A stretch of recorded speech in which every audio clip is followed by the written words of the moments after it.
Now I have a story for you. This will work best if you just kind of relax, close your eyes, and kind of imagine what I'm going to tell you.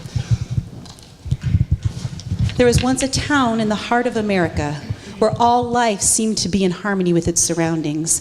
The town lay in the midst of a checkerboard of prosperous farms, where fields of grain and hillsides of orchards, where white clouds of bloom drifted over the green land.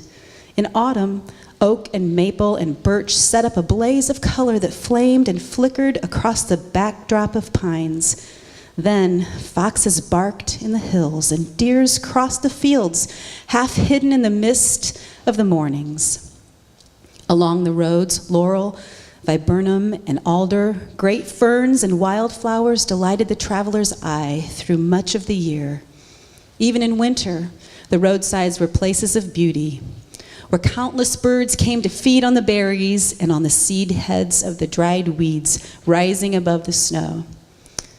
The countryside was, in fact, famous for the abundance and variety of its bird life. And when the flood of migrants was pouring through in spring and fall, people came from great distances to observe them.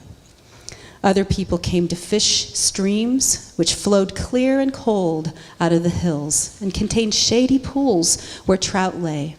So it had been from the days many years ago when the first settlers raised their houses, sank their wells, and built their barns. Then, one spring, a strange blight crept over the area, and everything began to change. Some evil spell had settled on the community. Mysterious maladies swept the flocks of chickens, and the cattle and sheep sickened and died. Everywhere was the shadow of death. The farmers told of much illness among their families. In town, the doctors were becoming more and more puzzled by new kinds of sicknesses that appeared among their patients. There had been several sudden and unexplained deaths, not only among the adults, but also among the children who would be stricken while they were at play and would die within a few hours. And there was a strange stillness. The birds, for example, where had they gone? Many people, baffled and disturbed, spoke of them. The feeding stations in the backyards were deserted. The few birds to be seen anywhere were moribund. They had trembled violently and could not fly. It was a spring without voices. In the mornings, which had once throbbed with the dawn, chorus of robins, catbirds, doves, jays, and wrens, and scores of other bird voices, there was now no sound, only silence. Silence lay over the fields and the woods and the marshes. On the farms, the hens brooded, but no chicks hatched. The farmers complained that they were unable to raise any pigs. The litters were small, and the young survived only a few days. The apple trees were coming into bloom, but no bees droned among the blossoms, so there was no pollination, and there would be no fruit. The roadsides were lined with brown and withered vegetation, and were silent too, deserted by all living things. Even the streams were lifeless. Anglers no longer visited them, for all the fish had died. In the gutters under the eaves and between the shingles of the roofs, a few patches of white granular powder could be seen.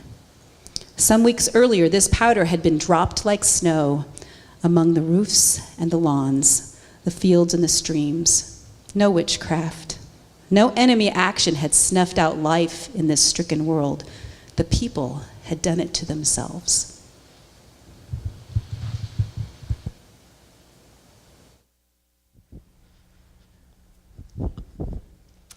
Some say that particular story was the start of Earth Day.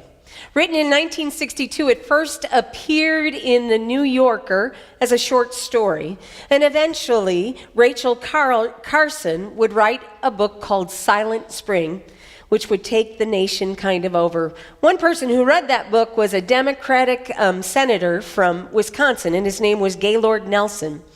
He had concern for the environment after reading that book, but then it was made even more clear to him that he needed to do something when he was in Santa Barbara and he witnessed an oil spill and the great impact that oil spill had had on the environment. He went back to the Senate and decided it was time for us to start some conversations around care for the environment and how it was that we were caring for the environment. So what he did was he decided to kind of hop on to the efforts of those who had been protesting against the war, the students. And he decided that it was time for them to take this kind of energy into the environmental field. So he decided to pull some different people together. He, a pretty strong liberal Democrat, decided to get Pete McCloskey, who was a conservative-minded Republican, and then also a guy named Dennis Hayes, who was a Harvard environmentalist. And he pulled them all together to say, what is it, how is it that we can make a difference in the world and for the environment? So what they did is they ended up trying to create this day where people could come together, focus on the environment, consider what they might be able to do, and come together as community. It was amazing what happened. They were able to put together a staff of 85 people across the nation, and they decided they would have the event between finals and spring break, which just happened to be April 22nd. And so, on April 22nd, 1970, 20 million Americans took to the streets and the parks and auditoriums to demonstrate their desire to make a difference. Now, what's interesting is that there had been people doing different things all out on their own. There were people who were concerned about oil spills, others about polluting factories, others about power plants and raw sewage and toxic dumps and pesticides, which was Rachel Carson's concern. Freeways, the loss of wilderness. There were so many people involved in different efforts. They realized that they all were seeking a goodness for the environment, and this effort made all the difference and gave them an opportunity to come together. Earth Day 1970 achieved a rare political alignment, something that maybe we should be aware of today. And in alignment with Republicans and Democrats, rich and poor, city dwellers and farmers, tycoons and labor. By the end of the year, the first Earth Day had led to a creation of the United States Environmental Protection Agency and a passage of the Clean Air Act, Clean Water, and Endangered Species Act. Senator Gaylord once said this: "The ultimate test of a man's conscience may be his willingness to sacrifice something today for future generations whose words of thanks will not be heard." You know, Earth Day today has reached its status that it is the largest secular observed event in the world. Secular, that means has nothing to do with the church. It is encouraging and continues to encourage people to find ways to take individual responsibility, to have a call for change in the government and our behavior, and to seek policy change as well. Now, with that said, we know that there are few more topics more polarizing in this world than the environment. Everybody has a different idea as to how it should be. It's interesting to me that it took a senator or someone in the government to take note to what was happening to the environment. Because, well, in a way, I think it is their responsibility, but it's more so we, Christians. So today I speak as your pastor on the behalf of a progressive United Methodist Church to say, what does it mean that we have been given care of the environment? I'm going to take it out of the hands of the government and whatever it is that you feel about different things and just put it solely back in our laps as people who call ourselves Christians. What is indeed our responsibility to the environment? That passage that Mike read earlier, and throughout the Bible, you see passages encouraging us to not only care for creation, but to be aware of the power of creation and the impact creation can have on our lives. What happens in the Bible is we're given this thing called dominion over creation. Man is given dominion over creation. It's put this way in the NIV Bible, which is probably the easiest way to look at it. It says, and this is Genesis, "Then God said, let us make mankind in our image, in our likeness, so that they may rule over the fish of the sea and the birds of the sky, over the livestock and all the wild animals, and over all the creatures that move along the earth." So God created humankind in God's own image. In the image of God, God created them. Male and female, God created them. God blessed them and said, "Be fruitful and increase in number, fill the earth and subdue it. Rule over the fish of the sea and the birds in the sky, and over every living creature that moves on the ground." Rule over, subdue. Take nothing in those words makes you think dominion being something that is a loving responsibility. Dominion actually in its original Hebrew is rada, which means to rule as a loving king or God would rule. Rada. We are called to care for creation as if creation were our own child. We are God's representative, human representing God, God's image in this world.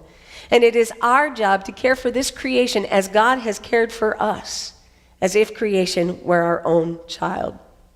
Now, history tells us, as the opening video shared, that indeed we have had a negative impact on our environment, a destructive impact and lasting impact. Yet, let me also note that there are many success stories as well.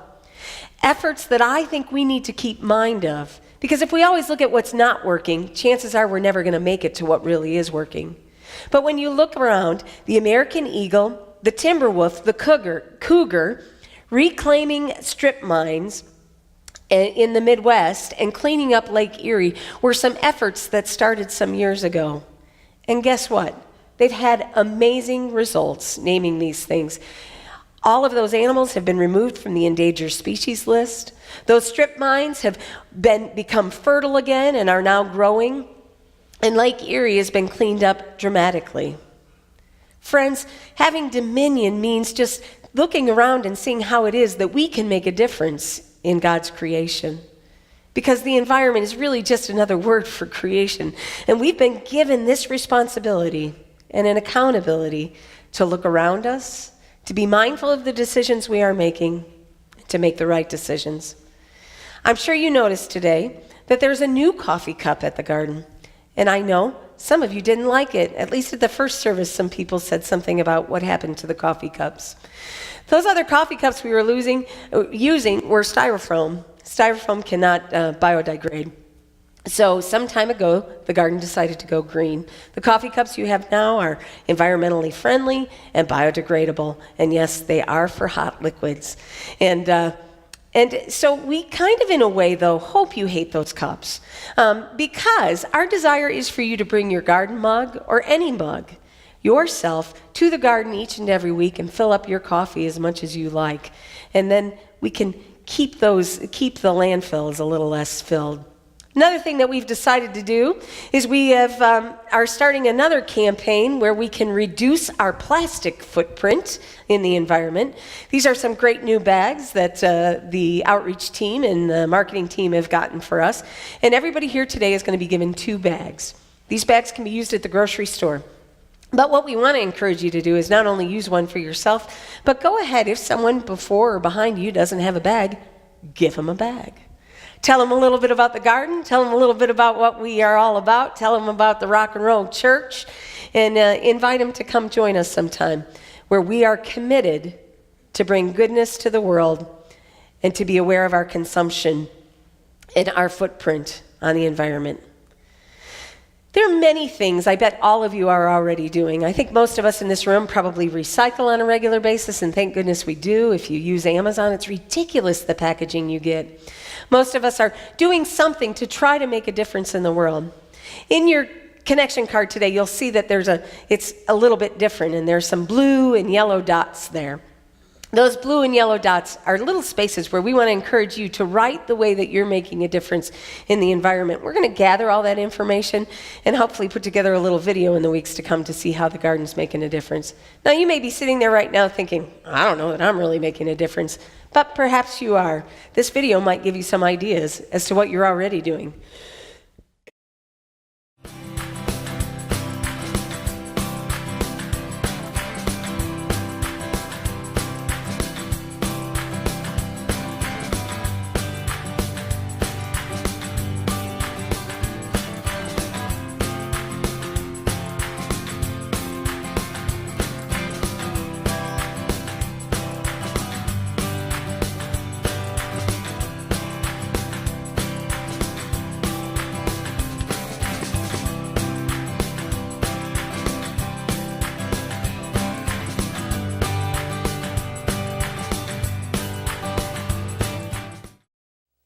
never dawned on me that I could bring my own packaging to the restaurant.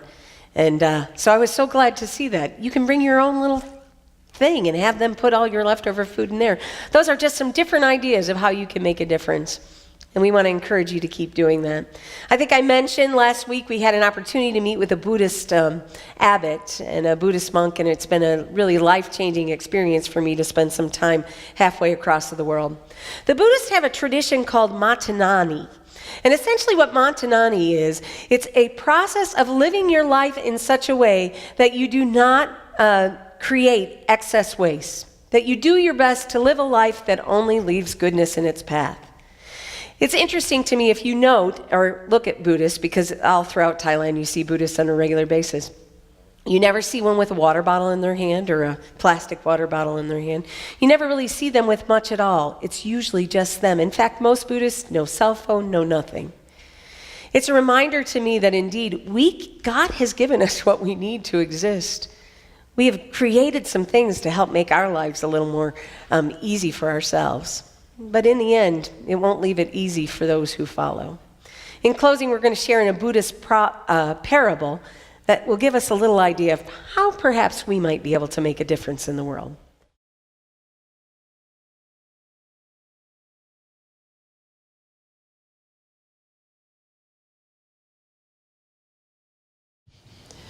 Once a great forest caught fire. The terrible fire raged and burned, and all of the animals were afraid and fled from their homes. The elephant and the tiger and the beaver and the bear, they all ran, and above them the birds flew in panic. They huddled at the edge of the forest and watched. All of the creatures gathered, except one. Only the little hummingbird would not abandon her forest. She flew quickly to the stream. She picked up a single drop of water in her beak. She flew back and dropped the water on the fire. Again, she flew to the stream and brought back another drop. And so she continued back and forth, back and forth. And the other animals watched her tiny body fly across the enormous fire, and they were frightened. They called out to the little hummingbird, warning her of the dangers of the smoke and of the heat. "What can I do?" sobbed the rabbit. "This fire is much too hot." "There is too much smoke," howled the wolf. "My wings will burn, my beak is too small," cried the owl. But the little hummingbird persisted. She flew to and fro, picking up the water bead by bead onto the burning forest. Finally, the big bear said, "Little one, what are you doing?" And without stopping, the hummingbird looked down at all of the animals, and she said, "I'm doing what I can."